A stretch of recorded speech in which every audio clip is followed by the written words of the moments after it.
We're here with Foster the People. The release of a Supermodel is out. It's a record of this time. I think if you look back on it 10 years from now, there's going to be no doubt, if we're still around as a society, if our brains have not succumbed to everything the record's talking about, that this record is definitely early, whatever this decade is being called, about this, the way we're massively taking in all this information, trying to decipher it and move on and where we're going to be.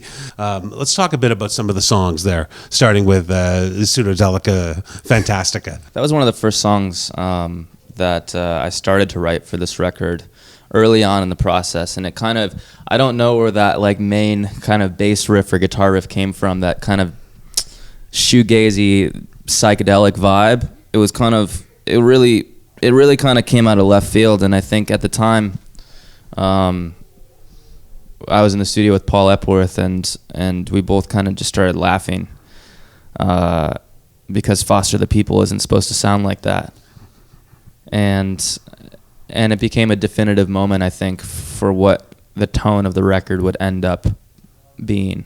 And then when you move to the last part of the record, gets a little somber, but then I always wonder about the last song, about Fire Escape, because it's a beautiful song to end the record. Was that written with that, ending the record with that, or did you just have it?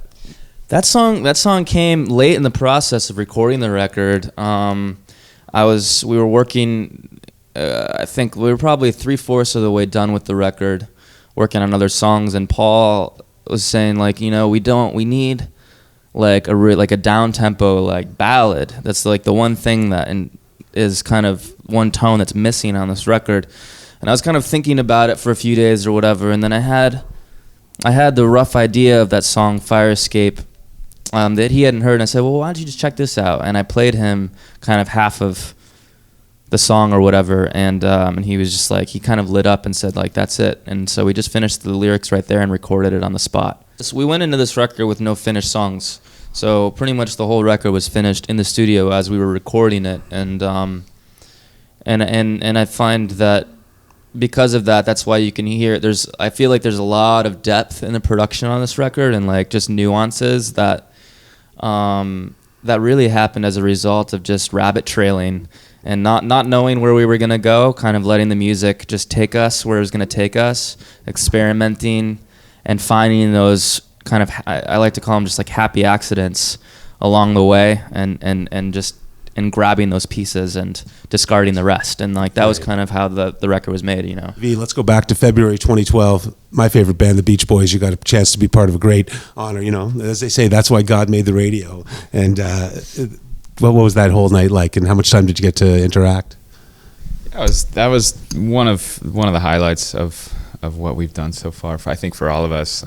We actually got a call when we were in Australia saying, hey, how would you guys like to play with the Beach Boys at the Grammys? And we all just kind of flipped out, and as it turned out, we really just kind of hit it off with them, which is wild to say, but we had about a week of rehearsals leading up to the Grammys, and they just kind of felt like our uncles by the end of the experience. I mean, we were talking shop with them, and they were telling us old stories, and there was a kind of a lot of riffing back and forth, which was really fun, and then being able to play with them a couple times, because they actually asked us to open for a couple of their shows. Did you ever get in Europe, ever wake up one day or you're on stage and you really don't know what country you're in, or you're going to look back at a map and go, someone tell me? More often than you think. I was just telling one of the girls that just started singing with us, she hasn't really toured that much before, and I said be prepared, when you wake up in a dark room and you're just in a panic, looking around, and 30 seconds goes by and you still don't know where you are. Yeah. That's going to happen. It's going to be a great run. The record's out. It's going to be a lot of fun. Are you a leap year baby? Is that something? That, so what happened? Does it feel different on the 28th? Does your body have a different vibe? Or,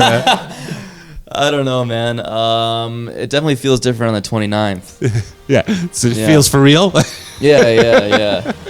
Well, every 4th year then, happy birthday to you. And good luck and congratulations. And thanks for the music. Thanks. I love this guy.